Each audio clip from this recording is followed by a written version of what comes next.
ยังไงvậy là video thì con đấy cái ngờ cái khăn thì nó phải dần chọn canh dần này cái chân đấy thì mình canh thì mình chỉ đẩy cái canh lên cho vậy hay bây giờ con đấy sẽ cam một phim đi nào về đây cái ngờแบบนี้bà sân thì chỉ đại ai khăm và bạn đã khăm đại hải cái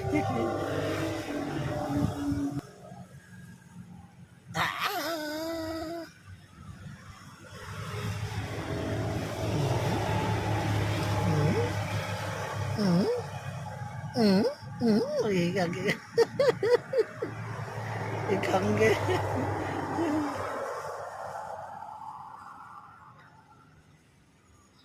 đây khăn lên lại nữa cho nó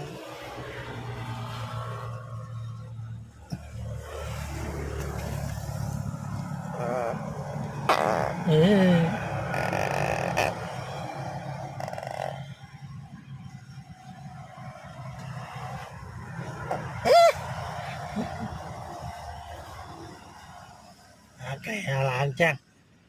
là